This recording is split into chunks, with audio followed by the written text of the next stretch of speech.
Good evening, ladies and gents. Welcome back to another video of the channel. I know I've been gone for a month.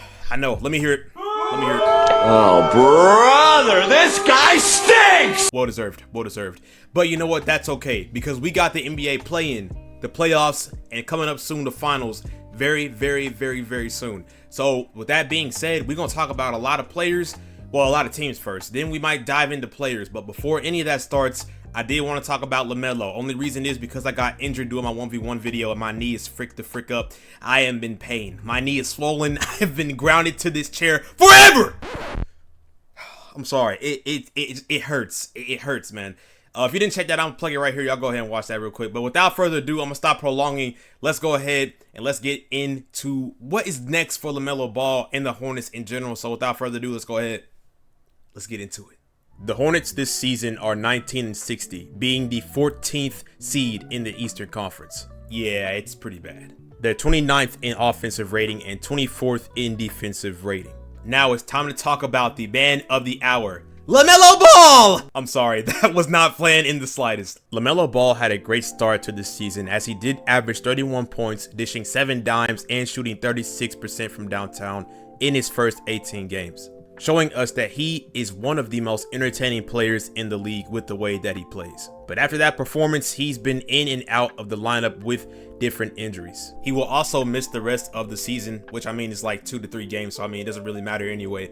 But he has an ankle injury and a wrist injury as well. With him being so injury prone, the Hornets might have to look to go into a new direction for their future, which means Lamelo could be on the move sooner than later. It's like after he won Rookie of the Year and had a All-Star game selection in his sophomore season and signed that rookie extension, it ain't been looking too good for him. In the last 3 seasons, he has only played 105 games combined. And his time with the Hornets has really amounted to really no winning basketball either. The Hornets have said themselves are looking to draft and want to develop young talent. Plus, Lamelo is about to be going on his 6th year of his NBA career, so for them to be looking at the draft for answers is basically saying they're kind of done with Lamelo. Yes, he is only 23, but he's injury prone like crazy. And I know y'all wouldn't build y'all team around a player that's going to be out a lot. I mean, unless you guys are like Nico Harrison, but I mean, I hope not. But man, I hate that trade still went down though. Hey, I know y'all saw when Luka scored 45 on the Mavericks, man. That, man, crispy. Very crispy. Anyways, he's also in a losing environment. Of course, being with Charlotte, they have not had a lot of success, so you can imagine his motivation has lacked down a lot because of how this team is built. And it's been this way since he's been drafted, so you know Lamelo has to feel some type of way. Some type of way.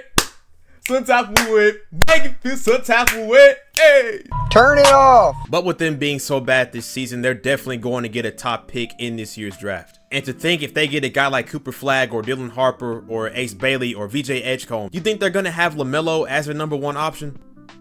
Heck no. They're going to try and trade this man to get back as much as possible. But I can't agree. Trying to trade him now would be smart because of how he's been playing, and you could probably capitalize off of his value, especially how he performed in those 18 games.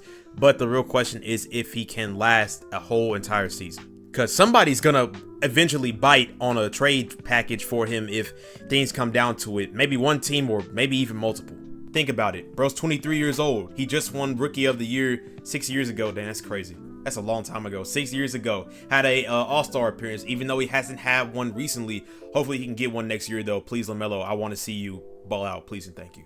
And obviously, you know, he's on a decent-sized contract. So it's not like you're trading him just for like a year or 2, bro. I mean, he has years on his contract. I'm pretty sure it's like 5 years or 4. We about to find out though. We finna do some fanspo trade mocks real quick. So let's go ahead and let's hop into that. But if you're liking the video, I think you should go ahead and hit the like button and also subscribe as well. If you don't, I do have time control powers. Watch your cheeks because stuff might get scary. Pause. The lick lip was crazy. I'm sorry. That was really gay. Let's move on, bro. let's move on, bro. Sin Chow. What y'all know about that Vietnamese though? No, I'm just playing. Let me chill out. All right, so this is the draft mock that I have up already. I have 4. So let's go ahead. Let's go through the first one. And I have the Orlando Magic trading with the Charlotte Hornets. Now, for the Magic, I do have them getting Lamelo Ball. They get a great point guard in this man to put alongside Banchero or Wagner or Wagner, whichever one that y'all do say. I say Wagner, but I'm gonna just say Wagner for now. And they get a great point guard to put alongside them. And like I said, Lamelo is locked down for 5 years for $35 million. So, I mean, that's really good. I mean, they can make a push to probably make the finals eventually with this team as they keep adding pieces and keep developing the young talent that they do have on this team. So this is a massive W in my book for them. And over on the Hornets side of things, I have the Orlando Magic obviously giving them 3 first-round picks. Now, I know that might be maybe a lot to ask for because LaMelo's coming off of surgery and also injuries through the season. Hasn't played a whole lot of games, so you kind of take that as you will. Maybe I overdid it, maybe with the draft picks, but it is what it is. And the first guy we're going to talk about here is Cole Anthony. And Cole Anthony this season has been decently solid for the Magic, as he has played 65 games this season, has started 22. He's averaging about 10 points a night, shooting 36% from the field, from the three, and shooting 42% from the field, and is shooting a effective 82% from the free throw line, getting about 3 rebounds and about 3 assists and about at least 1 steal a night and almost half a block. So I mean, that's pretty well. They get a good kind of all around kind of guy in Cole Anthony that could do a little bit of everything, which is what I feel like Charlotte Hornets could capitalize off of, depending on who they get in the draft. Let's say they get like a guy like Cooper Flagg or Ace Bailey or something like that, then that honestly is a really good fit beside Cole Anthony, and for their future, whoever they do get as a star, I feel like Cole Anthony can fit right into that, guard position. Him and Trey Mann as well. I forgot Trey Mann's also on this team. Now, the next guy I do want to talk about is Jonathan Isaac. Got to make sure I'm spelling this man's name right, because I always spell John with the H and not just a Jon, of course. So this season, he has played 69 games, has started none.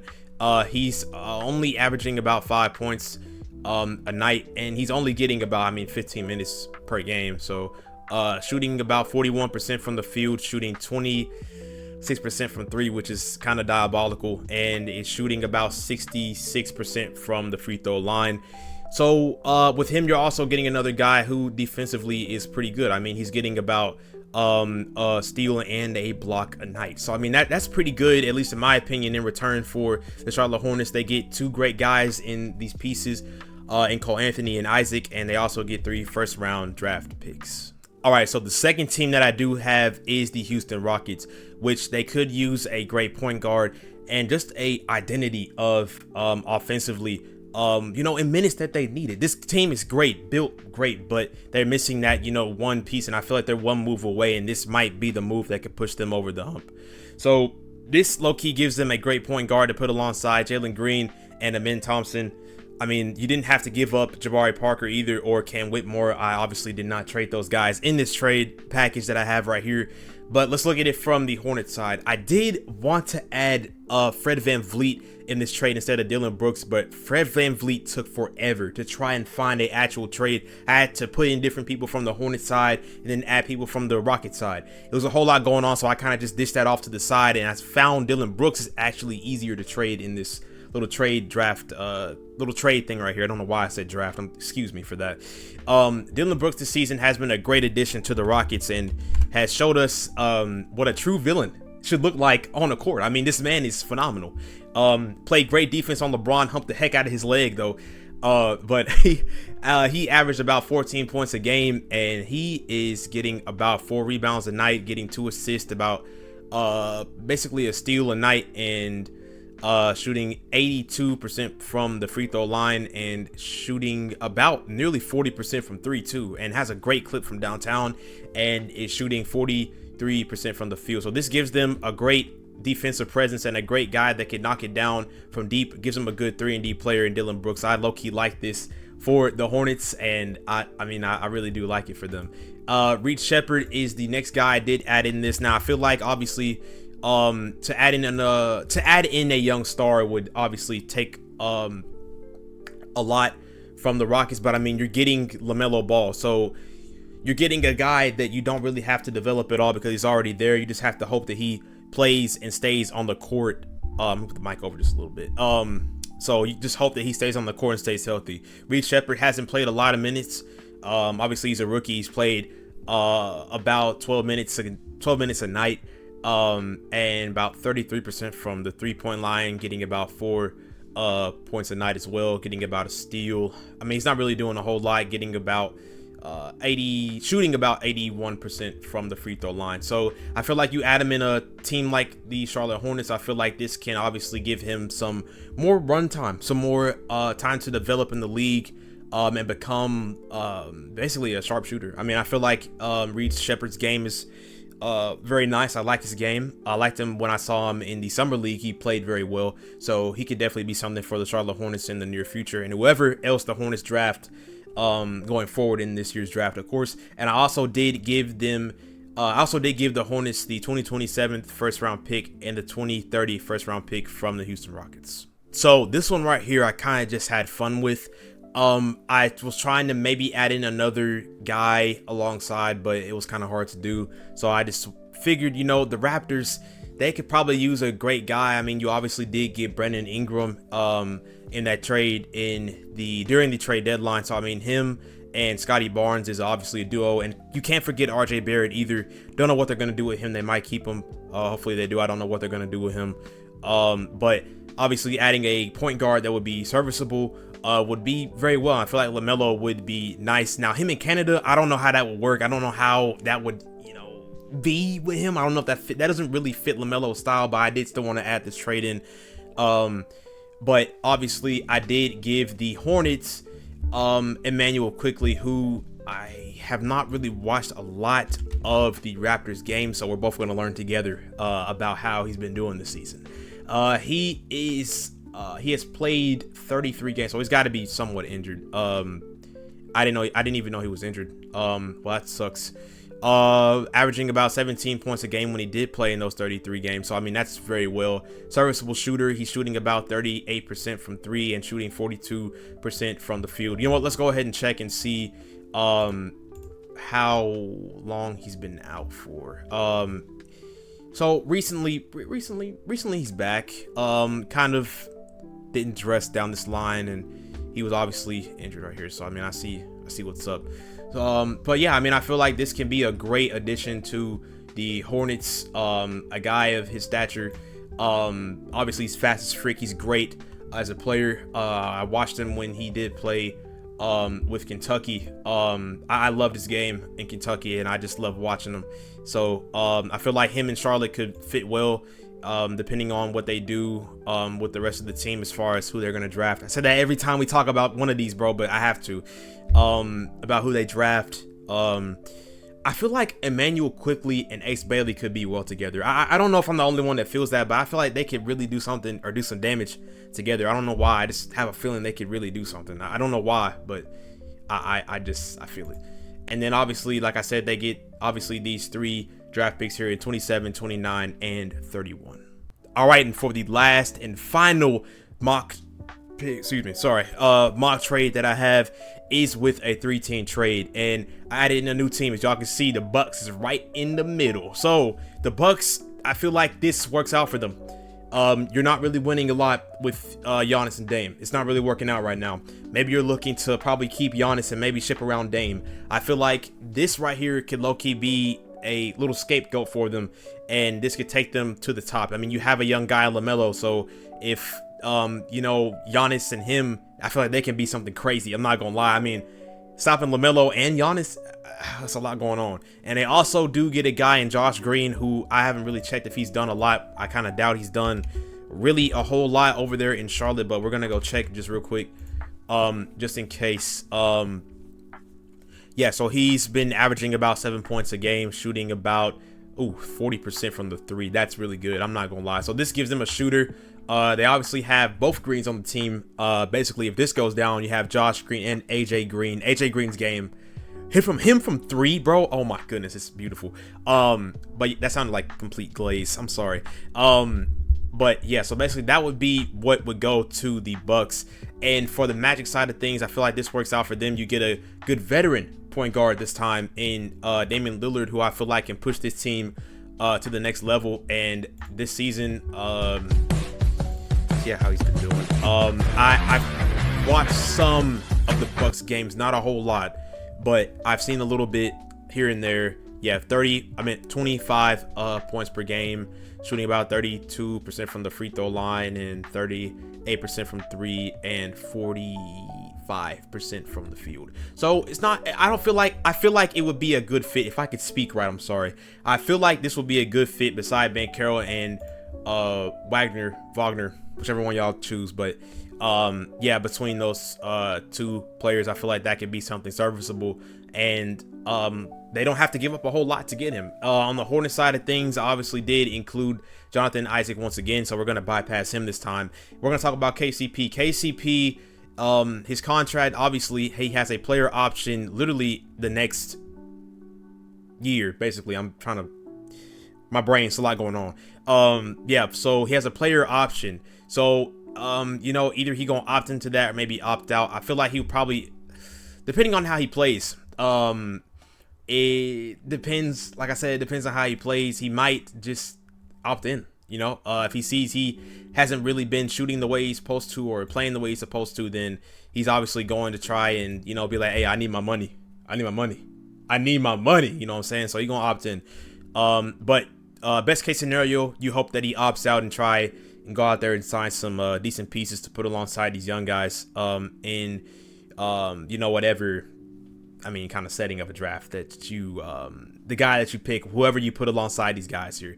And the Hornets, obviously, I do have them getting from the Magic side of things, 2 first-round picks, one in 2025. I meant to put 2026. That's supposed to be a 2026 first-round pick, excuse me, and a 28th first-round pick as well.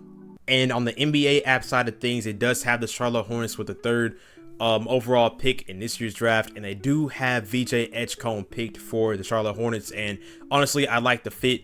The comparisons that they have towards him is Andrew Wiggins, Victor Oladipo, and Ion Shumpert. I like that Victor Oladipo one though. I feel like that one kind of fits him more in a sense. It says VJ Edgecombe's unmatched explosion, passing motor, and 49 made threes, more than shooting master Ace Bailey could give him an edge over the Rutgers wing, which, I mean, I don't really know. I like Ace's game, but we'll just see what happens with that when the draft does come around. He also shows signs of point of attack and creation with an improved handle and advantage creating burst. His shot making remains streaky, but he's been productive and looking comfortable shooting threes off the catch, and a 77% mark of free throws and 46.2% mark on floaters indicated touch.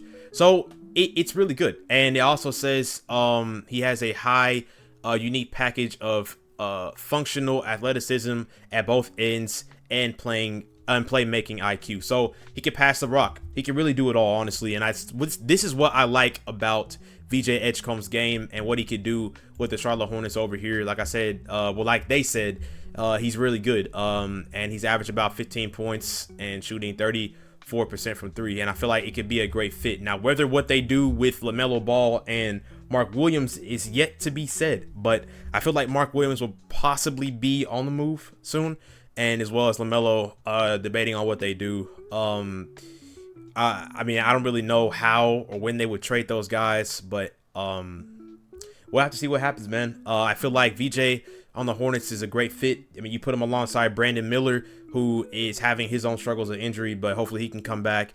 And you put him alongside a guy like Trey Mann, and also in a guy of T-Jaw and Salon, who you're also developing as well. So, I mean, this team has some bright spots on it. It's just a matter of how long will it take until you guys can be a winning basketball organization instead of being stuck in poverty for the longest amount of time. So you guys let me know down below. Do you guys think that Lamelo will get traded, you know, during the draft, or maybe during the sometime during the offseason, maybe around when, you know, people are signing players in free agency, or anywhere during that time? Do you think he's going to get traded? Mark Williams, I feel like, is definitely going to get traded for sure down the stretch of the offseason, but that is for another day. It's for another day. And that's really all I had to say about Lamelo, man. Y'all let me know. What would you do as the GM? Would you try and keep Lamelo and keep developing the young players while having him still on the team? or would you try and trade them, capitalize off of that, maybe get some younger pieces or even picks back in return and try and just build up your roster, man. Try and get great pieces and build around Brandon Miller and whoever you get in this year's draft. All right, you guys have made it to the end of the video. Thank you all for watching. If you enjoy it, please hit the like button and subscribe. And of course, let me know what you want in the comments down below. Man, I miss doing that, bro. I've been gone for a freaking month. That's insane, guys. Y'all gotta, hey, if I'm gone for that long doing other stuff, y'all gotta say, hey, Mr. Beard, I need you to make an NBA video, man. I miss you. Okay, because I miss y'all. All right, I've been out here gaming. I've been out here playing basketball too. It's time to get back to business. We standing on business, bro. Standing on business. STOB, man. That's how we get it done. So that's what I had to do. And yeah, man, that's really all I had to say. That was it. Glad to be back. Glad to be in the realm of something that I love talking about and y'all love hearing. So hey, I love it. I love it, man. I love it. More NBA shorts coming soon as well, so y'all get ready for those. And yeah, man, that's all I had to say. I really love y'all guys. I miss y'all for real. And your brother's back. Your brother's back, baby. Yeah, dap me up, cuz. Dap me up. Yeah. I hope you did dap me up so I didn't look weird grabbing the. That looked really gay. Let me stop. So I'm gonna go ahead and go. Man, I miss being stupid. I gotta go. So hopefully you all do have a blessed day. And I love you guys for real, man. I love y'all, man. Love y'all, man. Stay safe. And that's it. So hopefully y'all do have a blessed day. And of course, Mr. Beard is out.